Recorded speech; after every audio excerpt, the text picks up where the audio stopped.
नमस्कार, मी उर्मिला गायकवाड. मंत्रा पॉडकास्ट आणि मंत्रा टॉक्स मध्ये आपल्या सगळ्यांचं हार्दिक स्वागत करते. आजच्या पॉडकास्टच्या गेस्ट आहेत आपल्या सौ सायली होगाडे. इचलकरंजीमध्ये यांना ओळखत नाही असं कोणीही नाहीये, कारण इचलकरंजी मधलं शास्त्रीय नृत्य आणि सायली मॅम हे एक समीकरण घडलेलं आहे. आणि मॅडमांच्या नृत्याची साधना इतकी मोठी आहे की ती आता इचलकरंजी पुरती मर्यादित राहिलेली नाहीये, तर ती कोल्हापूर जिल्हा आणि पूर्ण महाराष्ट्रभर देखील आज त्यांचं पूर्ण नाव झालेलं आहे. आज भारतामध्ये देखील त्यांना ओळखणारे बरेचसे लोक आहेत नृत्य साधनेमधले.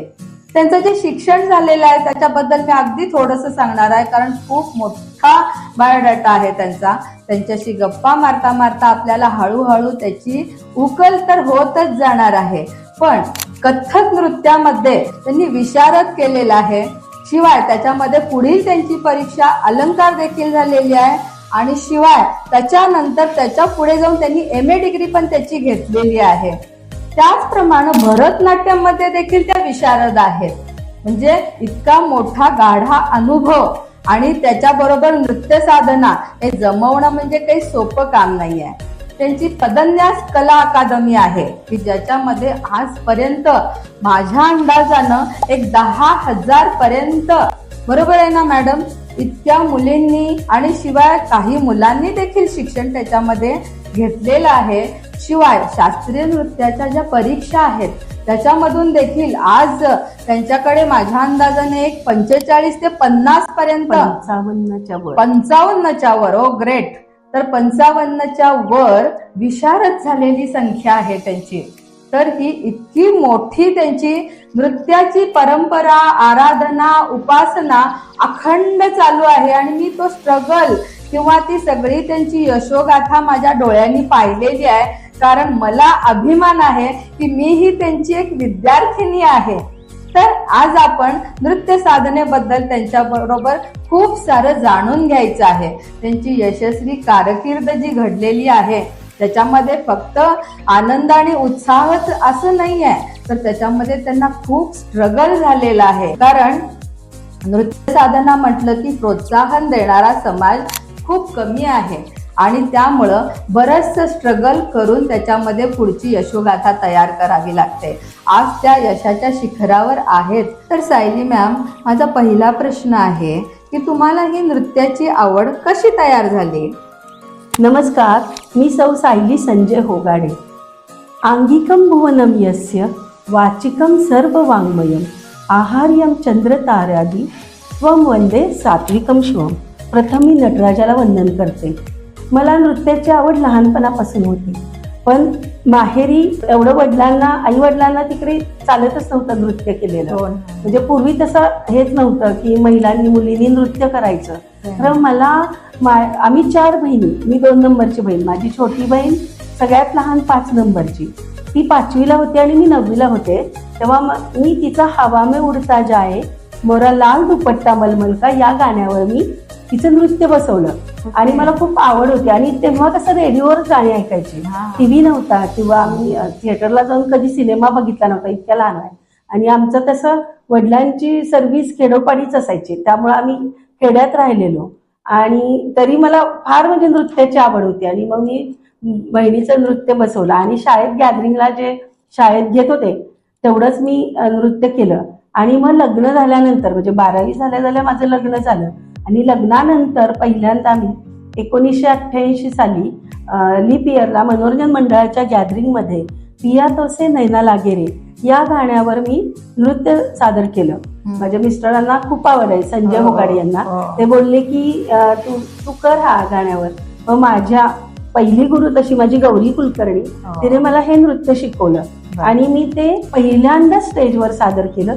तिथून माझी नृत्याची सुरुवात झाली आणि माझं नृत्य शिकायची आवड जी होती तिथून त्याची सुरुवात झाली. म्हणजे लग्नानंतर झाली सुरुवात? हो.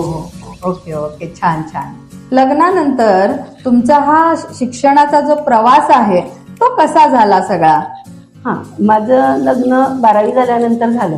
त्यानंतर मला BA पण शिकायचं, म्हणजे कॉलेजचं काहीतरी शिक्षण घ्यायचं होतं, म्हणून मी नाईट कॉलेजला BA साठी ऍडमिशन घेतलं. हम्म. फक्त मी पेपर द्यायलाच जायचे. ओके. आणि ते करत असताना जेव्हा मी ते मनोरंजन मंडळामध्ये नृत्य सादर केलं तेव्हा माझे मिस्टर म्हणाले, अगं तुला इतकी आवड आहे तर तू क्लासिकल शिक, कथ्थक वगैरे. बरं. मग मला कथ्थक म्हणजे काय माहित नव्हतं तेव्हा. कथ्थक भरतनाट्यम म्हणजे काय ते पूर्वी कुणालाच म्हणजे जास्त म्हणजे खेडेगावातल्या तरी लोकांना माहितच नव्हतं. मग बाळकृष्ण बुवामध्ये पंडित वसंत कुमार कुलकर्णी सर यायचे, ते कथ्थक शिकवायचे. मग मिस्टर म्हणाले तू तिथे जा आणि तू सुरुवात कर शिक्षणाला. मग मी तिथे गेले आणि प्रारंभिक पासून विशारदपर्यंत म्हणजे कथ्थकच्या पहिल्या परीक्षेला मी सुरुवात केली आणि मी कथ्थक विशारद झाले आणि त्यानंतर मी भरतनाट्यम विशारद झाले. आणि भरतनाट्यम शिकवायला इथे कोणी नव्हतं. मग आम्ही सकाळ पेपरमध्ये अरंगेट्रम झालेले एक बातमी वाचली आणि त्या गुरूंचं नाव आम्ही शोधून काढलं, गुरु मोहिनी दिवान, की त्या भरतनाट्यमचे क्लासेस घेतात. मग आम्ही कोल्हापूरला जाऊन भरतनाट्यमचं शिक्षण घेतलं. भरतनाट्यम विशारद झाली मी. आणि त्यानंतर मला अलंकार व्हायचं होतं. आपण पुढे शिकत राहूया, म्हणजे कथ्थक असू दे, भरतनाट्यम असू दे, काही असू दे, मला नृत्यामध्ये शिक्षणही घ्यायचं होतं. जरी विशारद पदवी झाली, अलंकार झाले, काय अलंकारच्या शिक्षणासाठी सोलापूरच्या गुरु सौ मनीषाताई जोशी यांच्याकडे मी ऍडमिशन घेतलं आणि कथक अलंकार झाले. हे करत असताना मला खूप अडचणी आल्या आणि शिक्षण आपण थांबवायचं नाही, कितीही अडचणी आल्या तर आपण शिकत राहायचं, असं मी ठाम निश्चय घेतला होता. आणि जेव्हा मी सुरुवातीला कथक शिकायला लागले तेव्हा मला सगळे बोलायला लागले, म्हणजे जवळजवळ 35 वर्षापूर्वी 36 वर्षापूर्वी, की काय घुंगरू बांधून नाचते वगैरे. आणि मग त्यावेळी मला फार वाईट वाटलं. मग माझे मिस्टर म्हणाले की अगं काही केलं तर लोक बोलतातच, आपण तर चांगलं काम करतो आणि तू हे करत जा, तू म्हणजे शिकायला जा. मग म्हणून मी तेव्हापासून ते शिक्षण घेत राहिले. ते आतापर्यंत मी मागं वळून बघितलं नाही. मग अलंकार झाले, मग MA झाले, मग पुण्याला जाऊन मी MA ची परीक्षा दिली. आणि हे करत असताना मी गॅदरिंग पण बसवायचे, म्हणजे अगदी बालवाडीपासून कॉलेजपर्यंतच्या सगळ्या विद्यार्थिनींचे मी गॅदरिंग बसवायचे. असे मी प्रत्येक शाळेत 25 वर्ष मी गॅदरिंग बसवली. हे करत असताना मी माझी एक पदन्यास नृत्य कला अकॅडमी ही नृत्य संस्था स्थापन केली. त्याला आज 31 वर्ष झाली आणि त्याच्यातून आतापर्यंत 55+ विद्यार्थिनी विशारद झाल्या. अरे वा. आता नृत्य संस्थेत माझ्या 5 वर्षापासून 60-65 वर्षापर्यंतच्या महिला शिक्षण घेत आहेत. आणि अगदी ते एक विश्वास माझ्यावर पालकांनी ठेवलाय की तुम्ही एक लेडी टीचर आहेत आणि तुम्ही इतक्या छान आपल्या गावात पहिल्यापासून नृत्याची जी संस्था किंवा शिक्षण द्यायला सुरुवात केली, त्यामुळे आम्ही तुमच्याकडे मुलींना आमच्या अगदी बिनधास्त पाठवतो आणि पूर्ण विश्वास आमचा आहे तुमच्यावर. हे मला एक खूप छान वाटतं की सगळ्या इचलकरंजीकरांनी माझ्यावर हा विश्वास ठेवला आहे आणि इतक्या संख्येनं मुली माझ्याकडे शिकायला येतात. आणि प्रारंभिक पासून विशारदपर्यंत, अलंकारपर्यंत मुली माझ्याकडे शिक्षण घेतात. आणि हे सगळं करत असताना मी युनिव्हर्सिटीच्या युथ फेस्टिवलला लोकनृत्याचं पण शिक्षण देत होते. आणि ते पण म्हणजे गोंधळ, वाघ्या मुरळी, धनगरी नृत्य, घुमर असं मी नृत्य शिकवायचे. आणि त्याच्या अगदी राज्यस्तरीय वेस्ट झोन लेवलला पर्यंत नंबर आलेले आहेत. म्हणजे इतकं म्हणजे त्या नृत्यमय मी झाली आहे की नृत्याशिवाय मला काही सुचत नाही. आणि अजूनही तेच तसंच चालू आहे. इतकी वर्ष झालं आणि अजून मी थांबलेले नाहीये. आणि मला असं सतत वाटतं की आपण काहीतरी नवीन करत राहावं, म्हणून मी या नृत्यामध्ये सतत नवीन शिकते आणि शिकवत राहते. आणि मला म्हणजे फार आवडतं की खूप मुलींनी शिकावं आणि नृत्य करावं आणि असंच विशारद अलंकार व्हाव्या किंवा माझ्यापेक्षा जास्त शिकावं त्यांनी, असं मला खूप वाटतं. आता या सगळ्या तुमच्या प्रवासामध्ये स्ट्रगल हे खूप झालेलं असणार आहे, कारण ही सोपी गोष्ट नव्हती. कारण नृत्य सुरू करणं एखाद्या शहरामध्ये आणि त्याला एक चांगला दर्जा प्राप्त करून देणं, त्याच्याकडे बघण्याचा दृष्टिकोन पूर्णतः तुम्ही बदलला इचलकरंजीमध्ये. आणि त्यामुळं ह्याच्यामध्ये बऱ्याचशा अडचणी आलेल्या असणार आहेत. तर या अडचणींचा प्रवास कसा होता तुमचा? हो, मी नृत्य शिकायला सुरुवात केली तेव्हा तर मला पहिल्यांदाच लोक बोलले की काय घुंगरू बांधून नाचते. ते तर झालं, खरं माझे पती म्हणाले शिक. तेव्हापासून मी जी सुरुवात केली तर तशा मला खूप अडचणी आल्या. म्हणजे मी कथक नृत्य विशारद झाले, खरं इथे नृत्याच्या परीक्षा मिरजेला व्हायच्या तर मी पहिल्यापासून विशारदपर्यंतच्या परीक्षा मिरजला दिल्या, कारण इथे सेंटर नव्हतं. आणि नंतर मी भरतनाट्यम शिकण्यासाठी कोल्हापूरला जावं लागलं मला. इथे कोणी भरतनाट्यम शिकवणारं नव्हतं. मग मुलगा लहान, एकत्र फॅमिली, सगळं आवरायचं आणि मुलाचा डबा करायचा आणि त्याला शाळेत व्यंकटराव हायस्कूलला सोडवायचं आणि तिथून तसं बसनं कोल्हापूरला जायचं आणि तिथून तो क्लास करून परत बसनं घरी यायचं, मुलाला शाळेतनं घेऊन यायचं, घरी यायचं आणि आपल्या सगळं घरचे कामं वगैरे करायचे. असं मी 7 वर्ष भरतनाट्यमचं शिक्षण घेतलं. आणि त्यानंतर अलंकारसाठी तर खूप स्ट्रगल करायला लागलं मला. पहिल्यांदा मला कथक अलंकारच्या टीचरच भेटत नव्हत्या. मग मला कोल्हापूरच्या टीचर सीमाताई म्हणून भेटल्या. मग त्यांच्याकडे गेले मी 2.5 वर्ष. म्हणजे ते पण असं एसटीचा प्रवास करत जायचं यायचं. माझं परत तिथे शिक्षण थांबलं आणि परत मला दुसऱ्या गुरु मिळाल्या, डॉक्टर मंजिरी देव ठाण्याला. मग मी पहिले 6 महिने महिन्यातला 1 वार मी मुंबईला जायचे शिकायला, की मला शिकायचंच आहे, मला कुठून तरी अलंकार हे व्हायचंच आहे. आणि तेव्हा असं होतं की मी विशारद अलंकार झाल्यावर मी एवढे मोठे क्लासेस काढले असं माझ्या डोक्यात काही नव्हतं की त्याचं इतकं महत्व आहे. फक्त एक शिकायचं एवढंच माझ्या डोक्यात होतं. आणि मग ते पण इतक्या दूर आणि 6 महिने गेले, खरं ते पण माझं थांबलं. त्याच्यानंतर मग मी अलंकारसाठी मनीषाताई जोशी यांच्याकडे मी सोलापूरला जाऊ लागले. आणि सोलापूरचा प्रवास तर इथून 6 तास आपल्या साध्या बसनं जायचं, सकाळी 6च्या, तिथे 12ला पोहोचायचं. मॅडम आम्हाला कॉफी करणार आणि लगेच उभं राहायचं घुंगरू बांधून. 4 तास तिथे डान्स करायचा. एक अर्धा तास मध्ये जेवायला ब्रेक असायचा. परत 4:45ला क्लास संपला की कोंडुस्करला बसायचं आणि कोंडुस्कर 10:30ला वगैरे जयसिंगपूरला यायची. मग माझे मिस्टर तिथे मला घ्यायला यायचे बसनं. मग आम्ही दोघं बसमध्ये बसणार आणि जयसिंगपूरहून इचलकरंजीला येणार, कारण ती बस असायची सोलापूर कोल्हापूर, ती इचलकरंजीला नसायची. इतका त्रास व्हायचा मला. खरं मी आठवड्यातून 1 वार दर शुक्रवारी मी बसनं सोलापूरला जायचे. असं करत मी 5 वर्ष प्रवास केला. अलंकारच्या 2 एक्झाम असतात. एक अलंकारची एक्झाम 2.5 वर्षाने दिली, एक अलंकारची एक्झाम, दुसरी अलंकारची 2.5. असं मी 5 वर्ष प्रवास केला आणि अलंकार झाले. आणि खूप म्हणजे प्रवासाचा त्रास व्हायचा किंवा रात्री यायचं, एकटीला नको वाटायचं. तर माझ्या मिस्टरांनी खूप सपोर्ट केला. आणि हे करत असताना अलंकारच्या दुसऱ्या एक्झाम पेपर नोव्हेंबरच्या 3ऱ्या रविवारीच असतो. म्हणजे नोव्हेंबर आणि एप्रिलला 2 असतात सेशन. त्यामध्ये एप्रिलच्या 3ऱ्या रविवारी किंवा नोव्हेंबरच्या 3ऱ्या रविवारी हे गांधर्व महाविद्यालयाचं ठरलेलं दिवस आहे. आणि मग ऑक्टोबरमध्ये माझ्या मिस्टरांचा ॲक्सिडेंट झाला. अरे खूप मोठा ॲक्सिडेंट झाला. पायाला त्यांच्या म्हणजे चालत चालले त्यांनी गाडी येऊन पाठीमागून जोरात धडकली. त्यांची काही चूक नव्हती.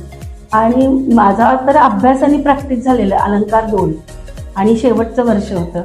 मग मी नाही जाणार म्हटलं. मग तरी मी हॉस्पिटलमध्ये बसून अभ्यास करायचे.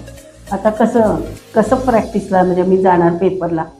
तरी पण मिस्टर म्हणाले जा तू, एवढा तू अभ्यास केलाय, जा, मी माझ्या मित्राला बोलवून घेतो आणि तू जा. आणि त्यांनी मग ते मी गेले, पेपर दिला, आले.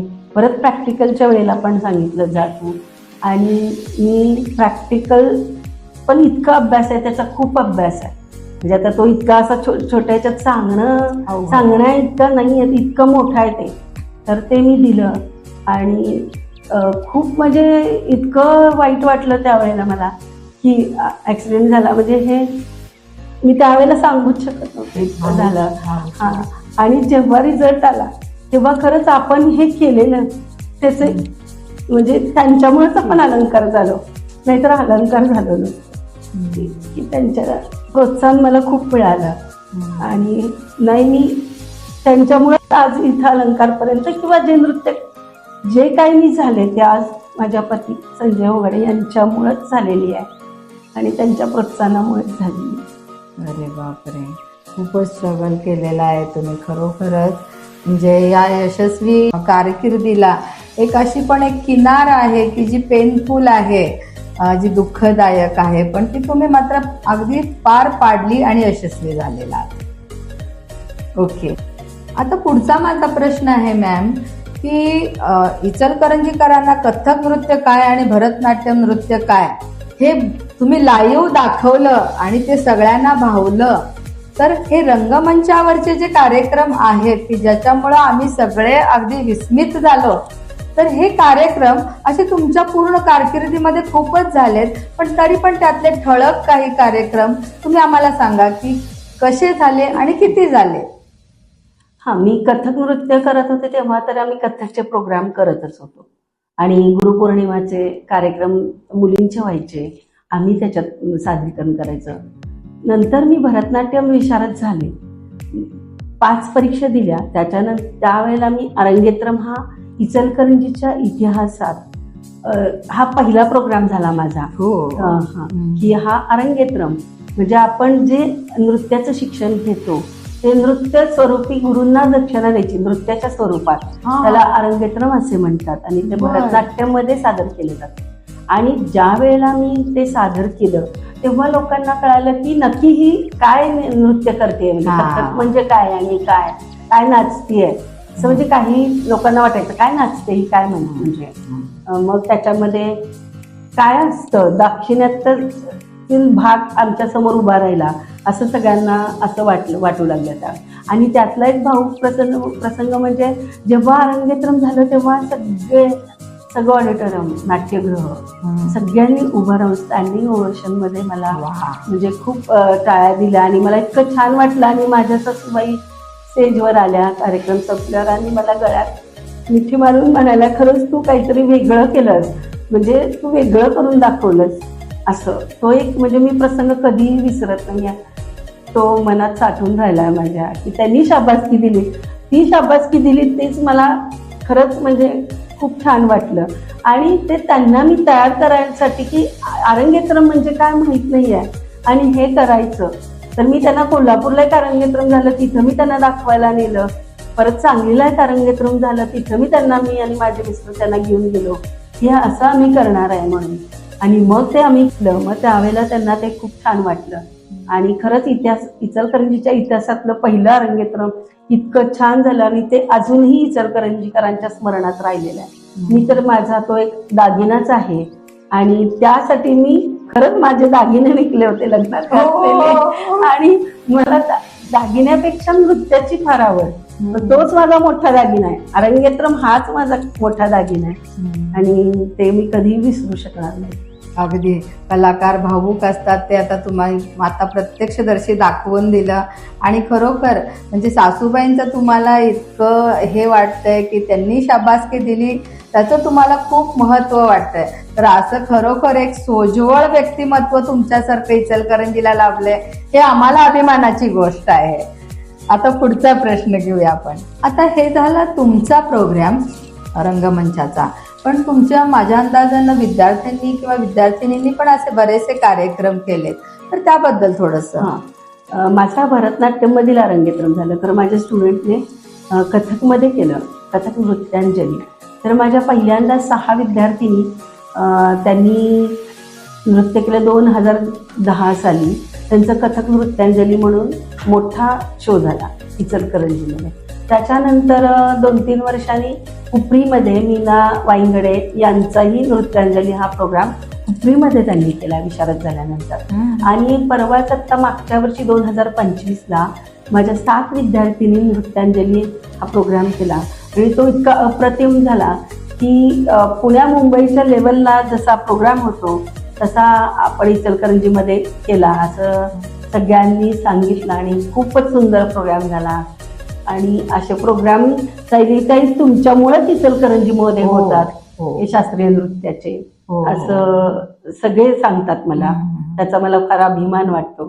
हे करत असताना माझ्या आता प्रारंभिक पासून विशारदपर्यंतच्या तर विद्यार्थिनी महिला तरी शिक्षण घेत आहेत, एक्झाम देत आहेत. 55+ विद्यार्थिनी माझ्या विशारद झालेल्या आहेत. आत्ता पण खूप जणी बसलेल्या आहेत परीक्षेला. हे करत असताना मी गांधर्व महाविद्यालयाच्या सगळ्या परीक्षांना परीक्षक म्हणून जाते. गेली 30 वर्ष मी प्रारंभिक पासूनच्या परीक्षा घेते विशारदपर्यंतच्या. त्याच्यानंतर मी अलंकार झाले, अलंकारच्या पण मी एक्झाम द्यायला जाते.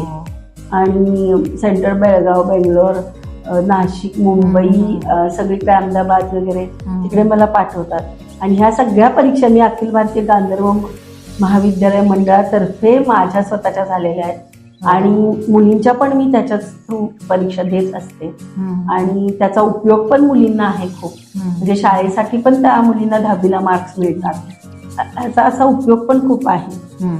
तसंच आमचे प्रोग्राम कुडल संगमला झाला आहे, मदुराईला झालेला आहे, कोल्हापूरच्या महालक्ष्मी मंदिरात तर आम्ही खूप वेळा सेवा केलेली आहे, परत सांगलीला झाले, कोल्हापूर, बेळगाव, अशा अनेक ठिकाणी आमचे कृष्णावेणी महोत्सव नरसोबावाडीला झालेला आहे. अशा अनेक ठिकाणी आमचे खूप छान छान असे प्रोग्राम झालेले आहेत आणि होत असतात पुण्याला वगैरे. आणि तसेच मराठी दिनाचा मनोरंजन मंडळाचा मायबोली कुसुमाग्रजांच्या जन्मदिवस म्हणून जो साजरा केला जातो 27 फेब्रुवारी, त्याच्यामध्ये मी गेली 27 वर्ष नॉनस्टॉप माझा प्रोग्राम मी सादर करतो. माझं नृत्य दिग्दर्शन असतं, माझ्या मुली परफॉर्म करतात, मी करते आणि हे कंटिन्यू कायम चालू आहे. आणि खूप छान वाटतं हे सादर करताना की कथ्थक एक कथ्थक नसून आम्ही इतरही याच्यात नृत्याचं सादरीकरण करतो. आणि हे करत असताना महाविद्यालयीन, कॉलेज किंवा युनिव्हर्सिटी व युवा फेस्टिवलला सुद्धा मी क्लासिकल आणि फोकसाठी परीक्षक म्हणून काम करते. तसेच इथे आपल्या परिसरात पुणे, मुंबई म्हणजे इतर संस्थांच्या ज्या स्पर्धा असतात त्याच्यासाठी सुद्धा मी परीक्षकांचं काम करते. नृत्याच्या असू दे, फॅशन शोच्या असू दे, फॅन्सी ड्रेस, म्हणजे अशा महिलांच्या, मुलींच्या ज्या स्पर्धा असतात संस्थांच्या त्याच्यासाठी सुद्धा मी काम करत असते. म्हणजे क्लासिकल आणि सेमी क्लासिकल म्हणजे दोन्ही पण. हो ना. आणि मला वाटतं क्लासिकलचं फ्युजन पण तुम्ही खूप छान शिकवता. मी पाहिलेलं आहे ते त्यांचे तुमच्या विद्यार्थिनींचे मी डान्स पाहिलेले आहेत. खूप फ्युजनचे डान्स खूप चांगले बसवतात तुम्ही. आणि मला वाटतं यातून तुमच्या विद्यार्थिनी पण काही क्लासेस वगैरे घेत असतात आता. हो ना. आता माझ्या विद्यार्थिनी अमेरिकेत साधले म्हणून आहे, ती क्लास घेते. अनुराधा पाटील आहे, ती बेंगलोरला घेते. अरे वा. सुगीत्रा आहे म्हणून ती हुबळीला घेते. परत पूजा शाह आहे, ती विजापूरला घेते. प्रियांका आहे, ती कोल्हापूरला घेते. तसे इथे पण खूप मुली माझ्या विद्यार्थिनी सगळ्या क्लासेस इचलकरंजीमध्ये घेतात. म्हणजे माझ्या विद्यार्थिनी भारतात, महाराष्ट्रात, भारताबाहेर सगळीकडे ज्या ज्या शिकून गेलेल्या आहेत, लग्न होऊन गेल्या, त्या तिथे शिक्षण देत आहेत. म्हणजे त्यांनी करतायत, त्याचं मला खूप छान वाटतं. आणि आपण त्यांना जे शिकवलं त्याचा ते छान उपयोग करतात, त्याचं मला खूप छान वाटतं. बरोबर की. म्हणजे त्या गुरु झाल्यात, म्हणजे तुम्ही आता महागुरु झालेला आहात आमच्यासाठी. महागुरु काय नाहीये, गुरु आहे, मी एक साधीच व्यक्ती आहे आमच्यासाठी तरी आहात तुम्ही. ओके. आता नेक्स्ट. तर आता मॅम मी पाहिलेलं आहे की मीही आपण म्हणजे बरोबरच सामाजिक संस्थांमध्ये काम करतो, रोटरी क्लब, इनरव्हील क्लब यासारख्या. तर तिथंही मी तुम्हाला असंच पाहिलेलं आहे की तुम्ही कायम नृत्याच्या माध्यमातून सामाजिक सेवाच देत असता नेहमी. तर हे सामाजिक सेवेचा तुमचा हा पण एक वेगळा प्रवास आहे, तो प्रवास देखील सांगा. मी सामाजिक संस्थांसाठी काम करते कारण मला आवडतं की आपण आपल्या जीवनात येऊन समाजासाठी काहीतरी करावं असं मला वाटतं. म्हणून समाजासाठी एक देणं लागते. ह्याच्यामुळं मी सामाजिक संस्थांसाठी काम करते. मनोरंजन मंडळाचे बालविकास शिबिर व्हायची, त्याच्यामध्ये मी मुलांना नृत्य शिकवते किंवा शिकवायचे. तसेच सगळ्या सामाजिक संस्था आहेत, रोटरी क्लब, मनोरंजन मंडळ, इनरव्हील क्लब, ह्या संस्थात जे काही नृत्याचे प्रोग्राम होतात ते मीच कोरिओग्राफ किंवा कंडक्ट करत असते. आणि ते मी सगळं विनामूल्य, किंवा संस्कार शिबिर वगैरे झाली ते पण सगळं विनामूल्य. तसेच मी दिव्यांग मुलं सन्मती विकास केंद्र, जे दिव्यांग मुलांसाठी जी शाळा संस्था आहे तिथे मी गेली 25 वर्ष विनामूल्य गॅदरिंग बसवते. आणि तसेच अब्दुल्लाच्या अनाथ आश्रमातल्या मुलींसाठी सुद्धा मी कथक मोफत शिकवते. अरे वा. आणि 1-2 वर्ष मी कळंबा जेलमधल्या महिलांसाठी सुद्धा मी मोफत तिथे जाऊन नृत्य शिकवते. त्यावेळेला जाताना पहिल्या दिवशी मला खूप असा अंगावर काटा आला. म्हणजे भीती वाटली तर त्यांच्या 2 लेडी पोलीस माझ्यासोबत असायच्या आणि परत नंतर त्या माझ्या मैत्रिणीत झाल्या की तुम्ही येत जा आणि तुम्ही खूप छान शिकवता. आणि मग त्या त्यांच्या व्यथा सांगू लागल्या की आम्ही कशा इकडे आलो. तर आता आम्ही तुमच्याकडे बघून असं वाटतं की आपण पण नवीन असं जर बाहेर पडलो तर आम्ही पण असं काहीतरी करू वेगळं. आम्ही काहीतरी शिक्षण घेऊन, नृत्याचं असू दे, पार्लरचं असू दे, इतर किती छोटे छोटे उद्योग आहेत त्याच्यामध्ये आम्ही शिक्षण घेऊ आणि आम्ही असंच काहीतरी बनवू असं त्यांनी मला सांगितलं. आणि तो एक वेगळा अनुभव आहे की मी त्या अशा महिलांसाठी पण काम केलं. मला खूप छान वाटलं म्हणजे. आणि आता रोटरी कॉन्फरन्स जेव्हा 25 वर्षापूर्वी झाली होती त्याचं पण मी पूर्ण कॉन्फरन्सच्या सगळ्या नृत्यांचं कोरिओग्राफी केली होती. अगदी मुली, महिला आणि सगळ्या म्हणजे आपण जे सगळे डान्स करत होतो त्याच्यासाठी. आणि आता पण 67वी कॉन्फरन्स झाली त्याच्यासाठी सुद्धा मी प्रोसेशनसाठी जवळजवळ 1000 लोकांसाठी म्हणजे महिला आणि त्यांच्यासाठी मी प्रोसेशन असं एक चांगला ऐतिहासिक सामाजिक विषय घेऊन असं छान पद्धतीने कोरिओग्राफ केलं होतं. आणि 3 राज्याची नृत्य प्रेझेंटेशन केलं होतं, कर्नाटक, गोवा आणि महाराष्ट्र. ते पण खूप छान म्हणजे वेगळंच झालं होतं की इचलकरंजीच्या इतिहासात पहिल्यांदा असा शो झाला की इतक्या वर्षात असं सगळ्यांनी सांगितलं. आणि त्याचा एक मला खूप आनंद आहे.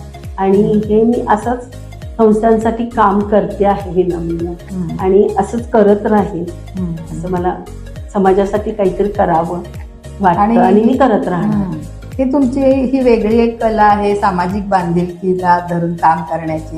त्याच्यातून मला वाटतं तुम्हाला भरपूर पुरस्कार पण मिळालेले आहेत. तर त्याची पण लिस्ट खूप मोठी आहे, पण एक ठळक सांगा थोडेसे आम्हाला. हो, मला अनेक पुरस्कार मिळाले.